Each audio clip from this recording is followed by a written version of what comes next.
Hi and hello. My name is Ben, and welcome to Little Dead Aliens. This is the podcast where I talk about horror and the X Files and give movie recommendations based on X Files episodes. In today's episode, we're talking about episode 9 from season 1 called Space. So let me just go over really quick what happens in this episode. All right, so we open with the reporter talking about the new images from Mars, including one that looks like a face. The head of the program, his name is Belt. He tells the reporter that it's just a trick of the light, and we see him later in bed. He's remembering a trip to space that he took before, and he was outside of the shuttle, and he was like something is coming after me. He sees a face above him, and it whooshes down.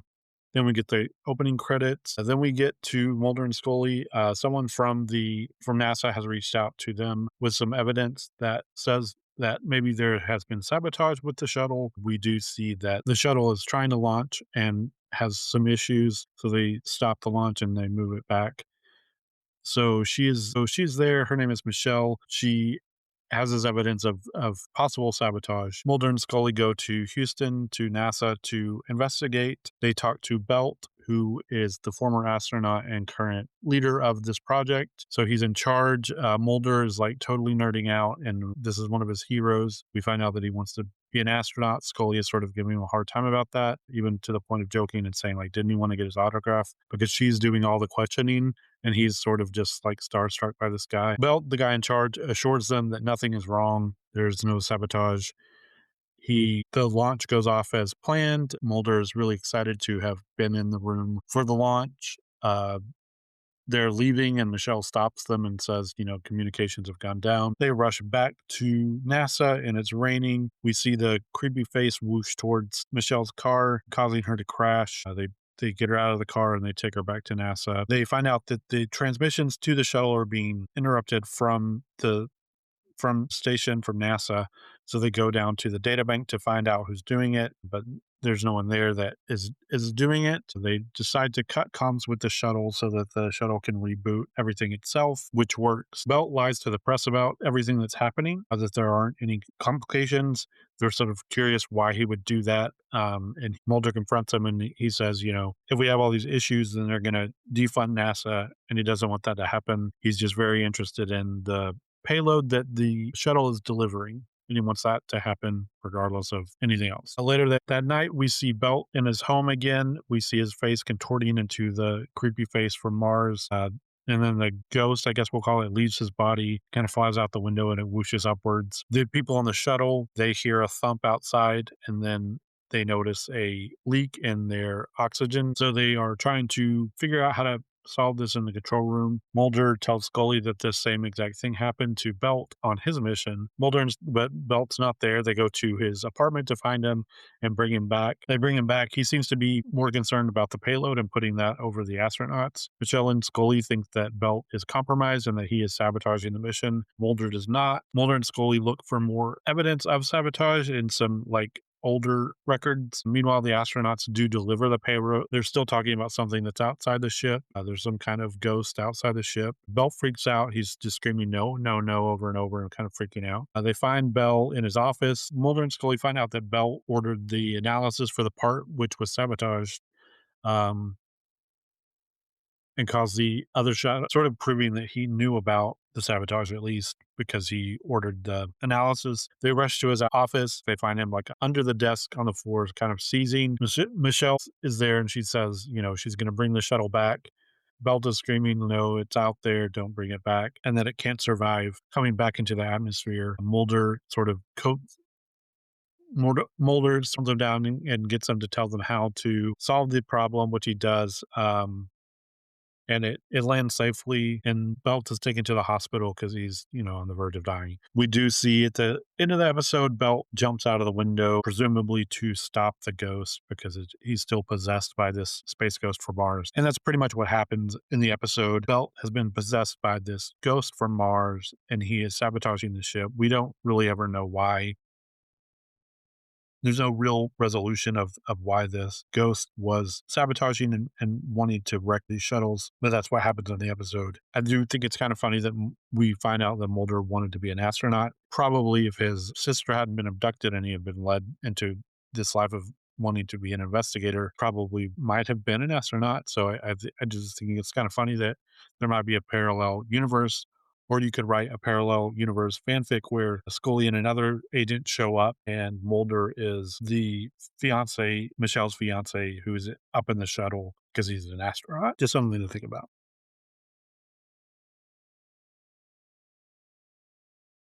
Another thing I wanted to briefly talk about is the quote unquote face on Mars, which is mentioned by the reporter in the beginning of the episode. And this is reference to a photo that was taken by the Viking 1 in 1976 of an area of Mars called Cydonia. And there's a mound that looks like a face. This quote unquote face led people to theorize that this meant that lots of different things. There was possibly a civilization on Mars at one point was one of the bigger theories, and then another that aliens had visited Earth at some point, seen humans, and then made this base on Mars. From 1997 to 2006, new photos of the Cydonia region were taken that show that there it was like most scientists said, and like Belt says even in this episode, that the face is more like a trick of light and shadow. But in these later photos, it doesn't even resemble a face. My theory is that Martians just erased the face to throw us off their trail. That's the most obvious solution to this problem and not science.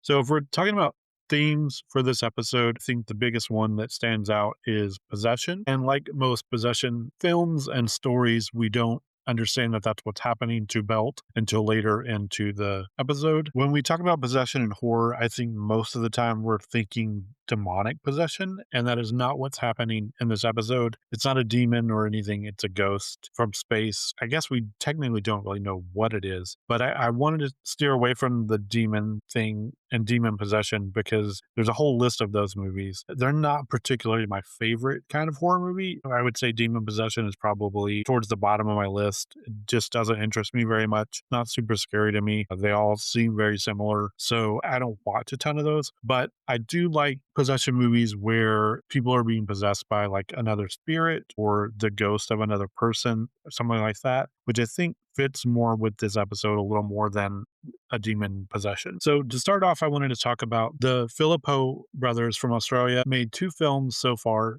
Talk to Me from 2022 and Bring Her Back from 2025. And both of these really have to do with like the possession of a person by like another spirit or another person. Talk to Me is a little more straightforward in that way, where this is the movie where these kids are playing this game where they have this hand, and if you grab the hand, you get possessed by a spirit. So this film is really great. I really enjoyed it. There are really cool visuals of this happening. When they kind of touch the hand, they go into a room that is just like a black void, and then you kind of see these spirits like coming closer. It's really cool and creepy. So it just talks about this, and they sort of also use the film as a, kind of a metaphor for addiction because the kids get sort of addicted to doing this and doing it longer than they should, and then really bad things happen. So if you're interested in that kind of idea of being possessed by another spirit and you haven't seen Talk to Me, I highly recommend it. It's just a really great horror movie. Their other film, Bring Her Back, from last year, is a film about a mother who is trying to bring her daughter's spirit back through this really weird ritual. This is a really sort of dense and heavy film, but it's really, really great. The performances are really, really great in this movie. If you haven't seen Bring Her Back, I highly recommend it. There's a little less of the possession stuff happening in the movie. We don't, although one of the characters is technically possessed sort of the whole time and not by a demon, by another.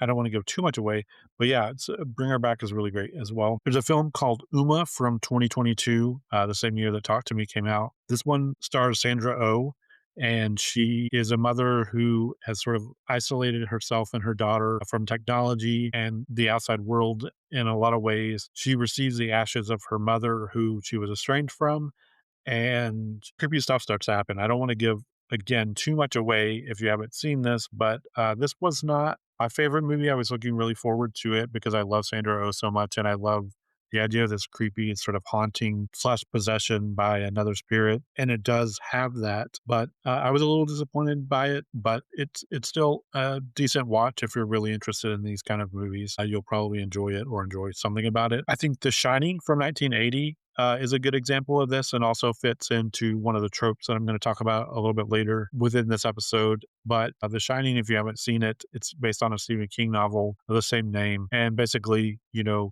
father takes his family to this hotel for the winter. They're snowed in, and he becomes sort of possessed by the spirits of the hotel.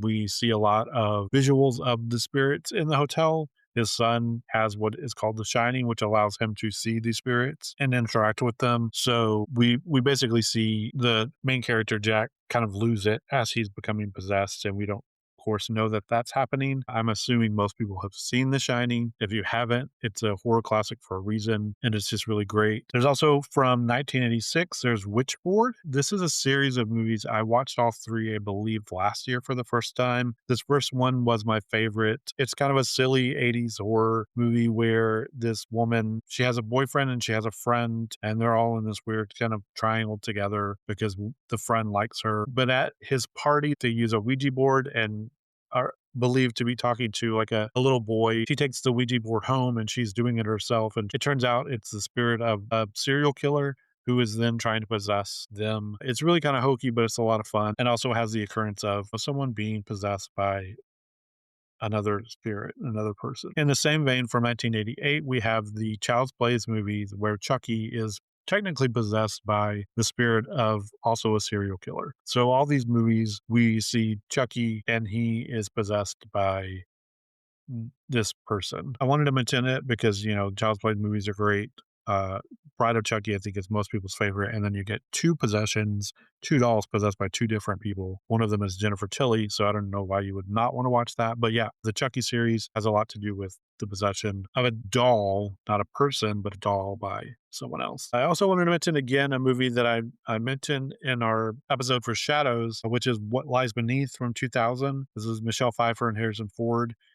But we do see Michelle Pfeiffer possessed by the spirit of a woman and acting in ways that she wouldn't otherwise. And we see that in Space, where Belt is possessed by this space ghost and is sabotaging things in a way that he wouldn't otherwise. So I just thought that was an interesting one. If you like that idea of someone being possessed by someone and doing things that they wouldn't necessarily do. From 2005, there's The Skeleton Key. This one has Kate Hudson, who I'm not a big fan of. This movie is okay. It is set in New Orleans, so they're like Chucky, there's a bit of that hoodoo voodoo stuff elements in it, or a lot of that. But basically, we see some characters that are trying to be possessed or trying to possess. I don't want to give too much away or any spoilers because up front, I think if you start watching the movie, and even if you read the synopsis, you won't get the idea of possession. But I guess I did give it away. But anyways, there are possession elements, which are a little surprising and kind of fun. So if you're into the 2000 era type of horror movies, it sort of hits all those beats in a way. The style, the vibe, everything about it is very 2000s horror. So if you're into 2000 horror and you haven't seen this and you like possession type stuff, The Skeleton Key from 2005 might be a good choice. And then one more I wanted to mention is from 2015, We Are Still Here. This has Barbara Crampton in it.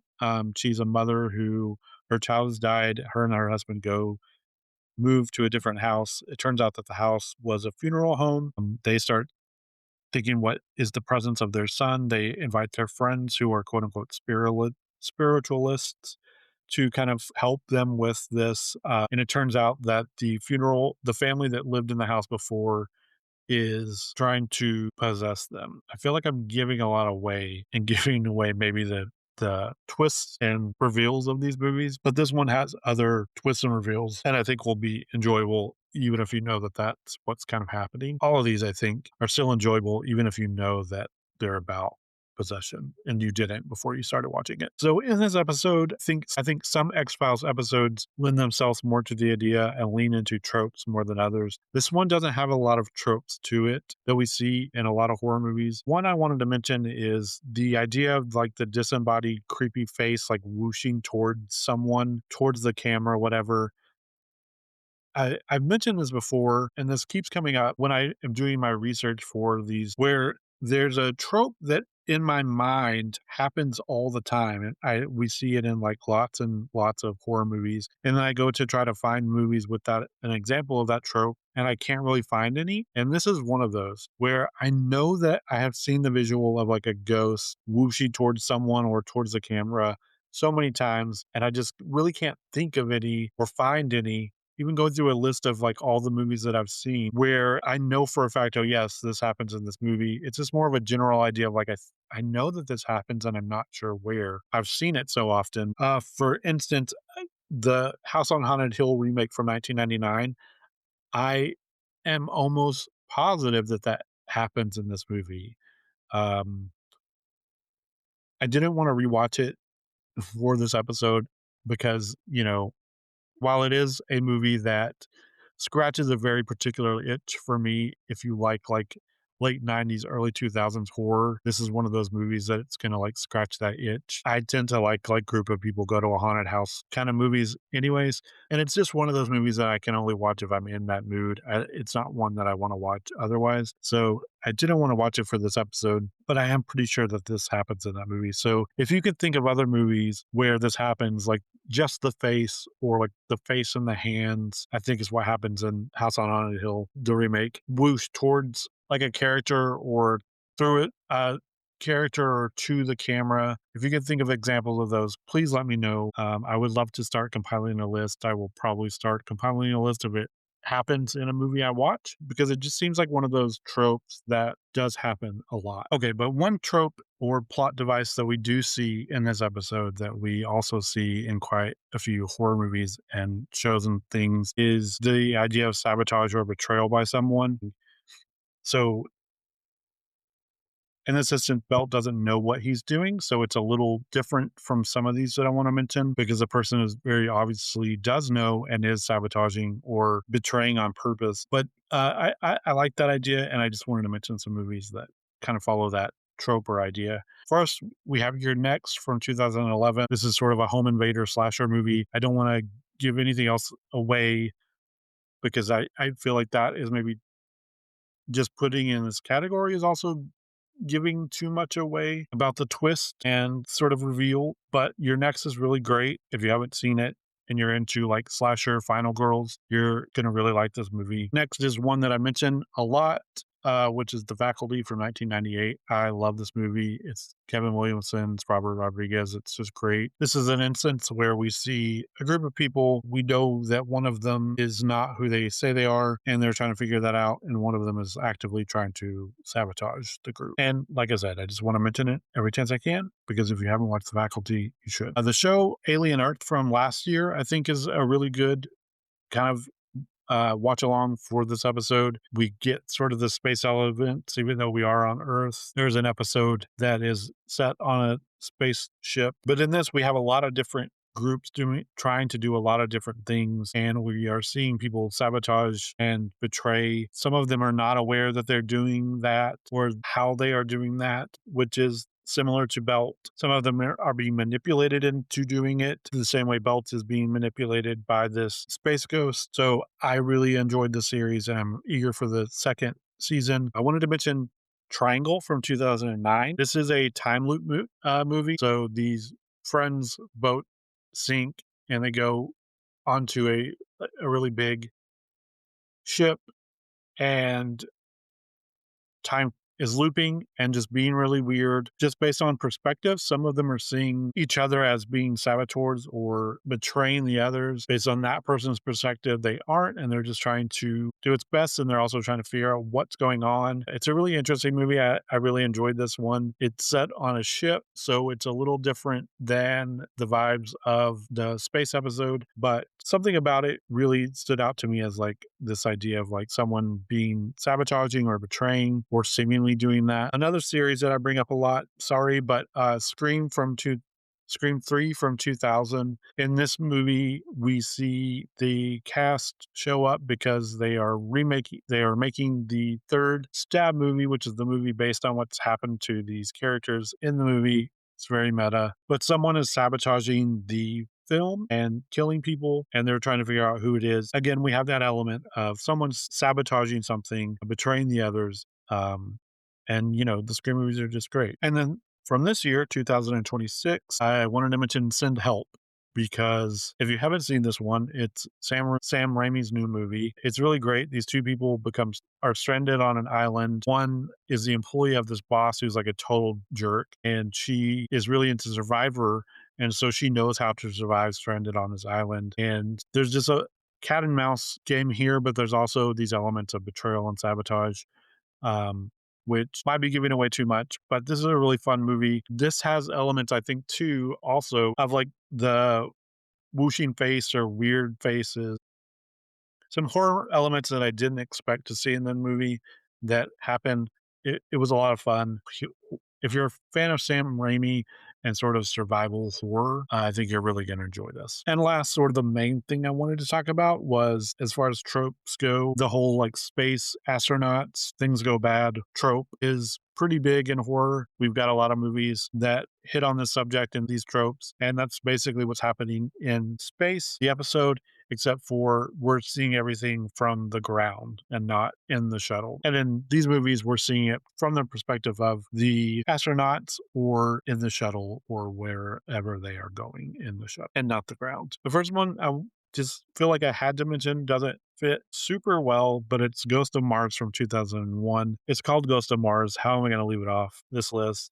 It's not astronauts in this movie, but this is a film by John Carpenter. It's about police on Mars who go to pick up a criminal, and the place is deserted, and the Martians want their planet back. And that's sort of, the movie. So again, not really just trope, but I wanted to mention it because it's about Mars, and it's called Ghost of Mars. These are, space ghosts. So yeah, also on Mars, we have The Last Days on Mars from 2013.